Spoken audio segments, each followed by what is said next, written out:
Hi, it's Cory, and today you're going to learn how to play Once Upon a December from Anastasia.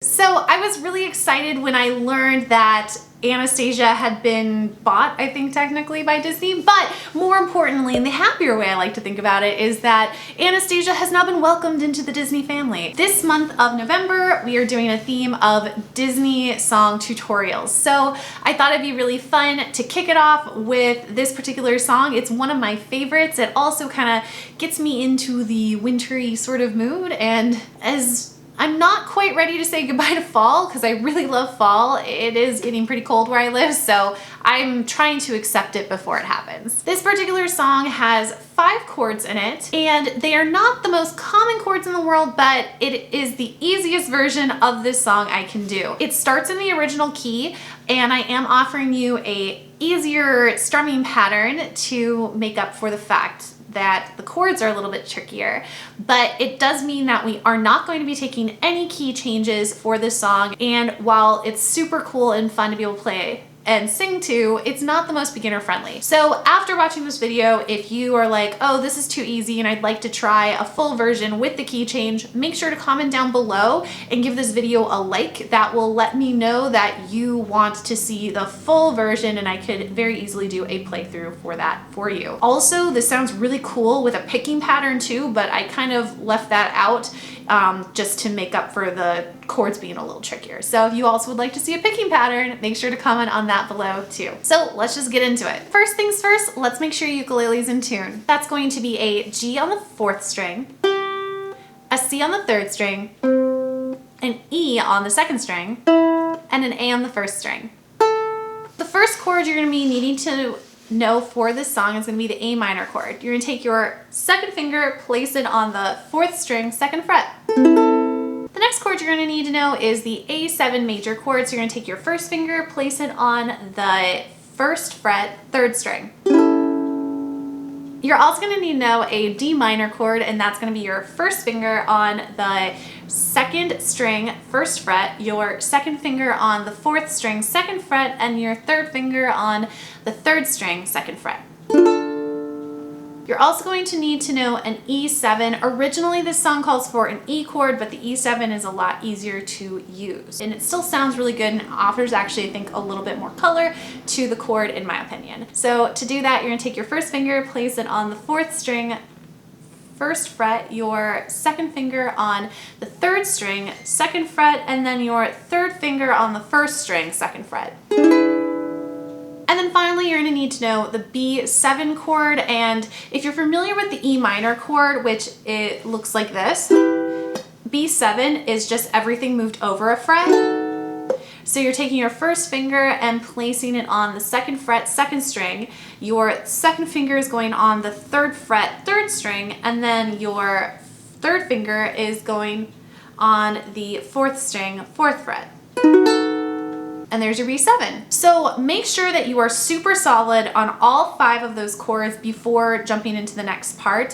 When I introduce the strumming pattern to you, if it ends up being too much, you can just play on the chord changes, but just be aware that the chord changes are going to happen quickly. So it's really important to know the chords and to not necessarily have to look at chord charts while making those transitions. If it ends up that you do need to look at the chord charts, don't worry, just take the tempo of the song way slower. You can do that either with my play along by going to the YouTube settings and then just changing the speed of the video, or you can work off of it just on your own pace. The lead sheet for this particular song, it is on my Patreon, so if you are a Patreon member, you can get access to that, and then you can print off and work at your own pace that way too.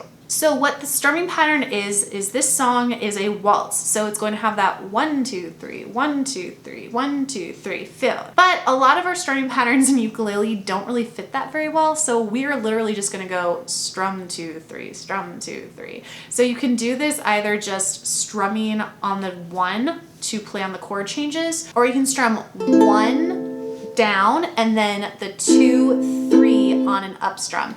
I recommend doing it with your 1st finger where you can go 1, 2, 3, or you could do thumb and then on the up strums with your pointer finger. So like I said, it can either be 1, 2, 3, 4, 1, 2, 3. Or you could just go 1, 2, 3, 1, 2, 3, and just transition through the chords that way. So in those different ways, the first line is going to sound like this. I'm going to play first just on the chord change one where you're just strumming down on the chord changes. Dancing bears, painted wings, things I almost remember.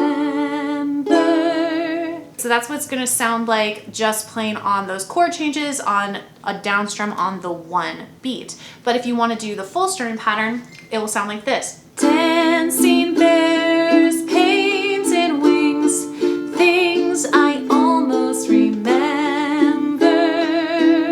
Now you might notice when I'm strumming, I have a lot heavier feel to that first strum, and that's because that's the beat that gets the emphasis. So 1, 2, 3, 1, 2, 3, 1, 2, 3, 1, 2, 3. Okay? So really make sure to have that extra emphasis, and it's going to make everything flow a lot easier. As a note for the chords, you change between a D minor to an A minor quite often. So when you're in this D minor position, you're already in your A minor position too. All you have to do is lift up your first and your third fingers and you're in that A minor. So just something to think about when you have like, things I almost remember.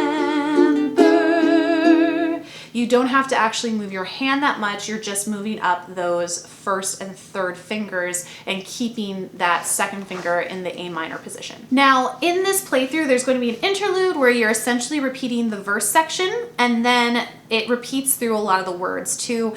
It kind of, in my opinion, it takes away a little bit of the like dramatic part of this song by getting rid of the key changes, but again, it keeps it in a much more beginner-friendly version for you. You're going to continue with that entire strumming pattern, whichever you choose to do, all the way until the very, very end of the song when we get to the last A7 before the outro. You're gonna end on that A7 and let it ring, and then you're just gonna play on chord changes for "And a song someone sings," and then end it on "Once upon a December." Okay, so really, really simple. This is the bare bones of everything that you can possibly make it, okay? A little tip for you, if you're having a hard time transitioning between the different chords and it's a little bit too fast still, you could always just pick a chord that you're gonna play and watch the playthrough and be like, all right, I'm gonna be responsible for just the A minors this run through, or I'm gonna do just the A minors and just the D minors. That's fine too, to build up, and then you could switch it up to the E7s and the B7s or something like that. Making yourself responsible for less chords is a really good way to practice and to build that practice to being able to play the whole song. So just an idea there. But let's give this a playthrough and see how you do. 1, 2, 3, here we go. Dancing bears, painted wings, things I almost remember, and a song someone sings, once upon a December. Someone holds me safe and warm, horses prance through a silver storm.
I hope you found the tutorial for Once Upon a December helpful. Hopefully you weren't too distracted by the meowing of my cat, although I must admit, I think she was like in tune at the very end and like adding to the pitches or something, but I hope you found it helpful. I also apologize for some of the singing in the playthrough. I have a bit of a cold at the moment, so hopefully it wasn't too distracting and you still found it useful to be able to use. If you haven't already, make sure to subscribe to this channel. I come out with new videos every single week. I have a Patreon community as too, that there are tons of resources, and the lead sheet for this song is available there too, so you can check that out. It's all in the description. And I hope you have a wonderful day. Thank you so much. Bye-bye.